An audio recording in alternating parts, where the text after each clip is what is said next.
प्रिय विद्यार्थियों, आज हम एपीकल्चर के बारे में पढ़ेंगे। एपीकल्चर को हिंदी में कहते हैं मधुमक्खी पालन। हम सभी जानते हैं कि मनुष्य आदिम युग से ही अपने जितने भी पशु पक्षी जीव जंतु हैं, उनमें से कौन कौन से जीव जंतु उसके उपयोग के हैं, ऐसे जीव जंतुओं को मनुष्य पालतू बनाता आया है अब तक अपने लाभ के लिए। और ये जो जीव जंतु होते हैं, इनकी अपनी जो लाइफ साइकिल होती है, जो इनका जीवन चक्र होता है, उस जीवन चक्र में मनुष्य को कुछ भी ऐसा जो उसके फ़ायदे का होता है, उसे प्राप्त करने के लिए मनुष्य अपनी कुछ विधियां बनाता आया है। उन विधियों के अंतर्गत इन जीव जंतुओं को रखता है, उनका पालन करता है और अपने लिए जो लाभदायक पदार्थ हैं जो ये जीव जंतु उत्पन्न करते हैं, उसको प्राप्त करता है।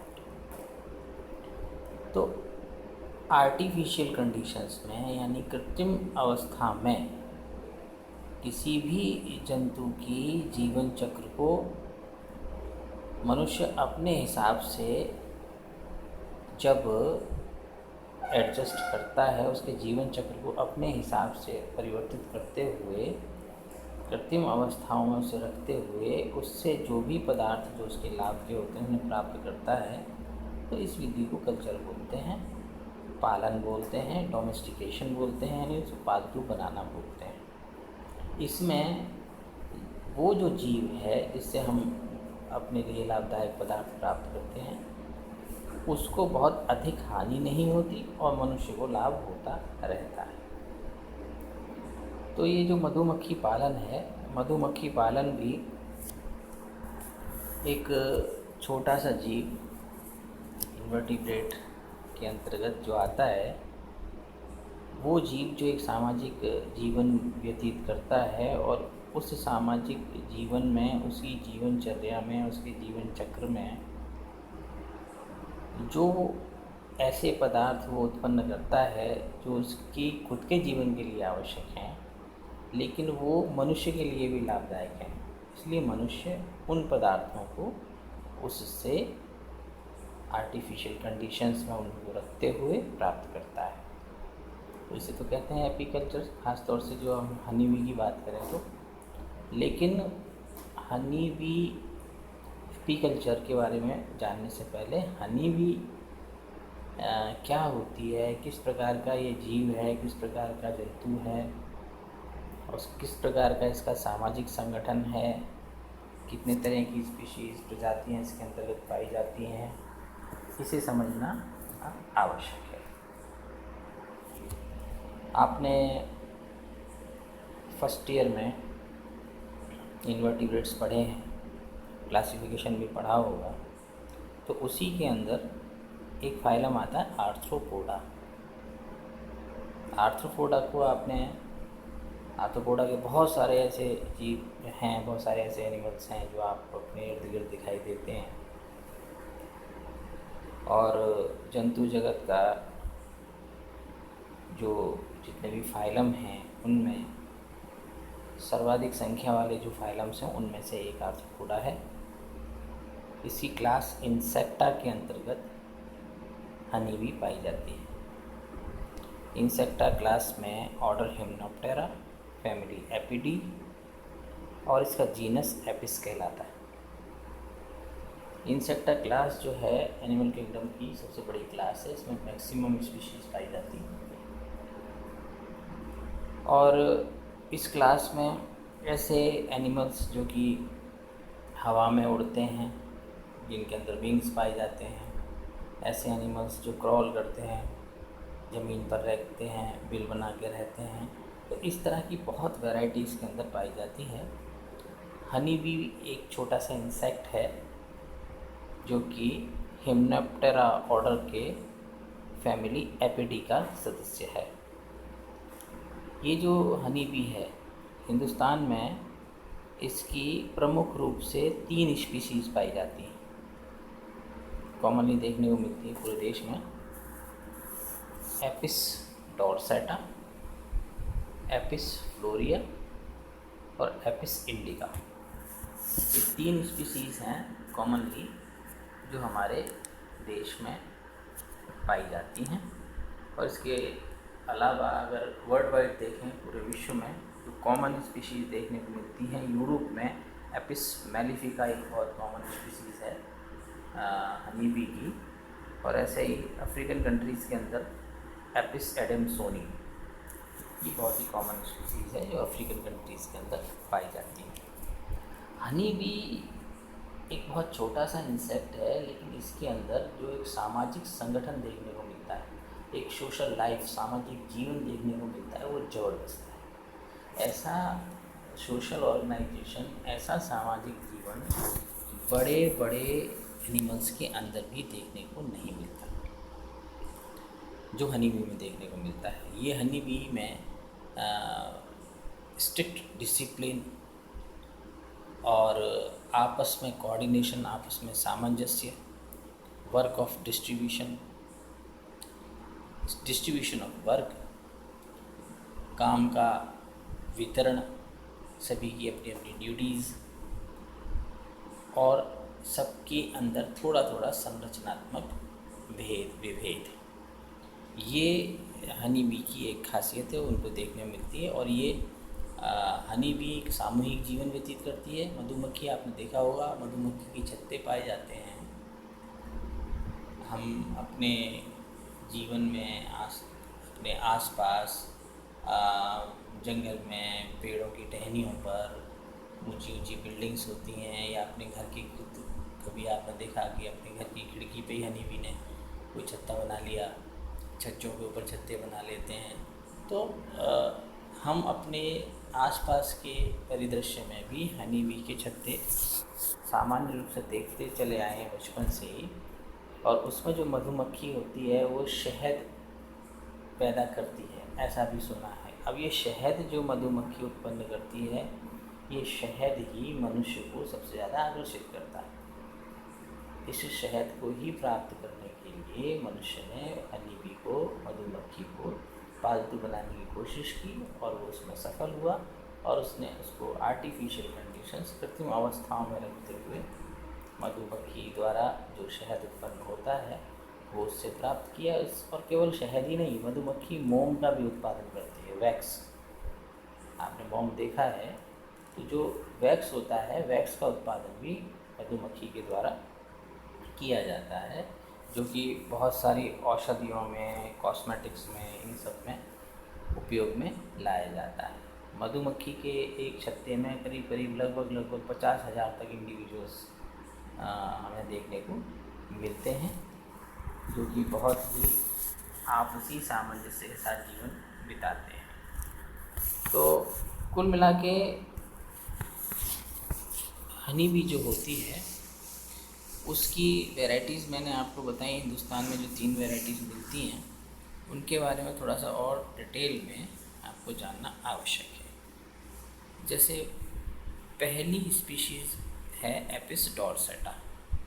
एपिस डॉर्सेटा को रॉक बी भी बोलते हैं। रॉक बी, चट्टानों पर पाई जाने वाली मक्खी, ये सबसे बड़े आकार में सबसे बड़ी वैरायटी है हिंदुस्तान में पाई जाने वाली है मधुमक्खियों में। लार्जेस्ट इंडियन वैरायटी है। लगभग इसका साइज़ जो होता है 20 मिलीमीटर लंबी होती है। ये हनी बी जो होती है ये बड़े बड़े छत्ते बनाती है, इंग्लिश में कॉम्ब बोलते हैं उसको। तो ये बड़े बड़े छत्ते बनाती है, और ख़ास तौर से ये जो छत्ते बनाती है वो बहुत ज़्यादा हाइट पर बनाती है।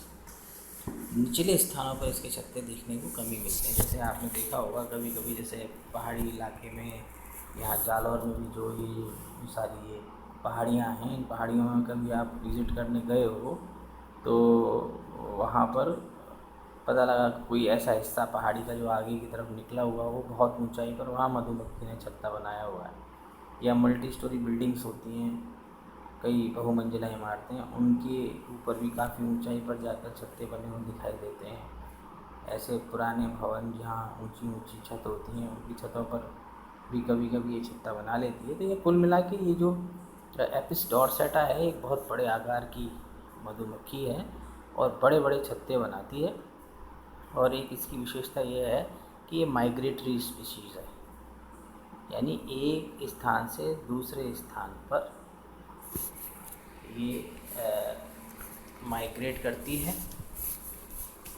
एक स्थान से दूसरे स्थान पर ये मौसम के हिसाब से इसके समूह के समूह एक स्थान से दूसरे स्थान पर माइग्रेट कर जाते हैं।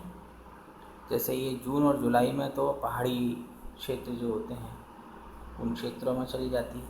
तो जून जुलाई में जिस तरह का वेदर होता है प्लेन में, अपने जो मैदानी इलाकों में जो मौसम होता है वो थोड़ा सा गर्म और नमी वाला होता है, इसलिए पहाड़ी इलाकों में चली जाती है और फिर से दोबारा से सर्दियों के मौसम में वापस से मैदानी इलाकों में आ जाती है। तो ये एक माइग्रेटरी स्पीशीज़ है। और हनी जो ये उत्पन्न करती है, शहद जो उत्पन्न करती है, वो इंडियन वैरायटीज़ में उसकी ईल्ड सबसे अधिक होती है, यानी सबसे अधिक मात्रा में रॉक बी के द्वारा, एपिस डॉर्सेटा के द्वारा शहद उत्पन्न किया जाता है। ये लगभग 15 किलो शहद पर कॉलोनी पर ईयर, एक कॉलोनी या एक छत्ता जो इसका होता है उसको कॉलोनी बोलते हैं, एक समूह जिसमें बहुत सारे इंडिविजुअल्स रहते हैं। तो एक साल में लगभग 15 किलो शहद वहाँ उसमें उत्पन्न होता है।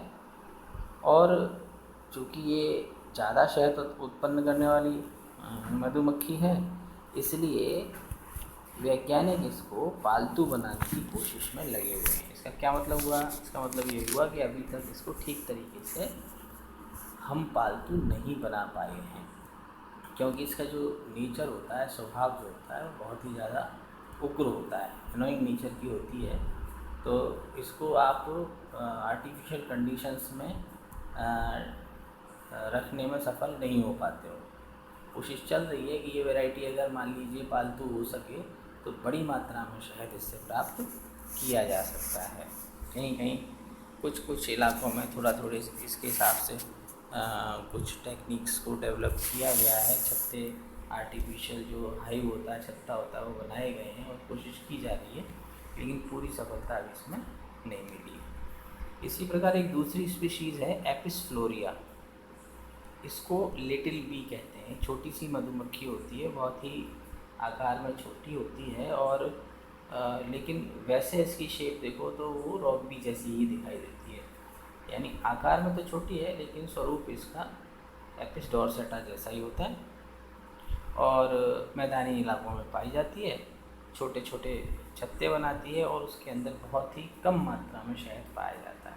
कुछ ग्राम शहद ही इसके छत्ते में, आप अगर आप इसका छत्ता आप तोड़ोगे और उसमें शहद लेने की कोशिश करोगे तो बहुत कम मात्रा में शहद ये मधुमक्खी बना पाती है। इसलिए इसका डोमेस्टिकेशन, इसको पालतू बनाने का प्रयास नहीं किया गया, क्योंकि ये उपयोगी नहीं है और एपीकल्चर के लिए कोई फ़ायदे की स्पीशीज़ नहीं है। तीसरी जो स्पीशीज़ है एपिस इंडिका, ये सबसे कॉमन और सबसे पॉपुलर स्पीशीज़ है, सबसे पॉपुलर प्रजाति है ये मधुमक्खी की। इसको इंडियन बी भी कहा जाता है, इंडियन बी, भारतीय मक्खी या भारतीय मधुमक्खी। और ये लगभग पूरे देश में जितने भी मैदानी इलाके हैं, जंगल हैं भारत के, उन सब में देखने को मिलती है। सभी जगह ये हमें आसानी से देखने को मिल जाती है। ये छत्ते एक औसत आकार की छत्ते का निर्माण करती है और ये पैरेलल कॉम्स बनाती है बहुत सारे, यानी एक ही छत्ता बहुत बड़ा सा बनाने की बजाय छोटे छोटे छत्ते भी एक ही स्थान पर कई छत्ते आपको देखने को मिल जाएंगे जो एक दूसरे से पैरेलल बने हुए होंगे। ये जो मधुमक्खी होती है एपिस इंडिका, इसमें भी इसके हिसाब से, यानी कि ज्योग्राफिकल कंडीशंस के हिसाब से इसमें भी कई प्रकार के स्ट्रेन्स पाए जाते हैं और भी प्रभेद इसके अंदर देखने को मिलते हैं। ख़ास तौर से ये जो प्रभेद होते हैं, स्ट्रेन्स होते हैं, इनमें मैदानी इलाकों में पाए जाने वाले और मध्यवर्ती इलाके, यानी ना बहुत अधिक ऊंचाई वाले इलाके हैं ना बहुत मैदानी इलाके हैं, जो बीच के इलाके हैं, ऐसे इलाकों में पाए जाने वाले ट्रांजिशनल स्ट्रेन्स और पहाड़ी इलाके यानी हिल वैरायटी, ऐसे करके ये 3 प्रकार के स्ट्रेन्स इसके अंदर देखने को मिलते हैं। यानी वो मधुमक्खी है तो एपिसेंटिका ही, लेकिन यदि वो पहाड़ी इलाके में पाई जाती है तो इसका मतलब वो बहुत अधिक ऊंचाई पे मिलती है, तो उसके अंदर कुछ शारीरिक परिवर्तन आपको देखने को मिलेंगे। इसी प्रकार वो वैरायटी जो मैदानों में पाई जाती है, पहाड़ी इलाके में नहीं पाई जाती, वो प्लेन स्ट्रेन कहलाता है। और उसके अंदर अगर आप तुलना करोगे हिल स्ट्रेन से तो थोड़ा सा उसके अंदर भी शारीरिक रूप से अंतर दिखाई देगा। इसी प्रकार वो जो मध्यवर्ती ऊंचाई पर पाई जाने वाली मधुमक्खी होती है उसको ट्रांजिशनल वैरायटी कहते हैं।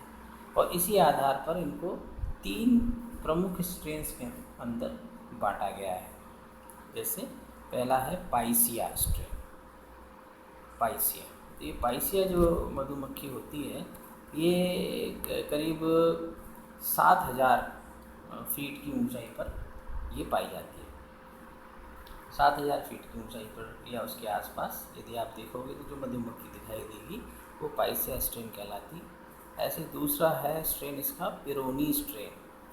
ये 3,000 से और 4,000 फीट के मध्य में ये पिरोनी स्ट्रेन देखने को मिलता है। और इसी प्रकार तीसरा स्ट्रेन है लाइटर स्ट्रेन। ये जो लाइटर स्ट्रेन है ये प्योरली एक तरीके से प्लेन स्ट्रेन इसको कहेंगे, मैदानों में पाए जाने वाला ये प्रभेद है। और लगभग 1,500 फीट तक ये मधुमक्खी हमें दिखाई देती है। और यही जो स्ट्रेन जो है लाइटर स्ट्रेन जो है यही सबसे ज़्यादा कॉमन स्ट्रेन है। और इसी स्ट्रेन को सर्वाधिक रूप से एपीकल्चर के लिए उपयोग में लाया जाता है। यानी आर्टिफिशियल कंडीशंस में, कृत्रिम अवस्थाओं में जिस मधुमक्खी का आप पालन करते हो ख़ासतौर से मैदानी इलाकों में, वो लाइटर स्ट्रेन है।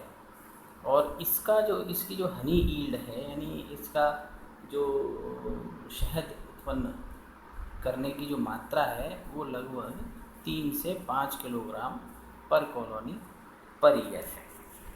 यानी एक कॉलोनी में, एक समूह में करीब 3 से 5 किलोग्राम शहद हमको एक साल में ये मधुमक्खी के द्वारा प्राप्त होता है। तो मैंने आज आपको प्रारंभिक रूप में ये बताने की कोशिश की है कि एपीकल्चर जिसकी मेन धुरी, मुख्य धुरी जो है वो होती है हनी बी। तो हनी बी क्या है, कौन सा प्राणी है, किस फाइलम का है, किस क्लास का है, क्या उसका क्लासिफिकेशन है, कहाँ कहाँ कौन कौन सी स्पीशीज़ और स्ट्रेन्स पाए जाते हैं, इसके बारे में आपको ये जानकारी प्रारंभिक रूप से आपको होनी चाहिए, जो मैंने आपको आज दी है। आगे का जो भी इसका अंश होगा वो हम अब कल पढ़ेंगे।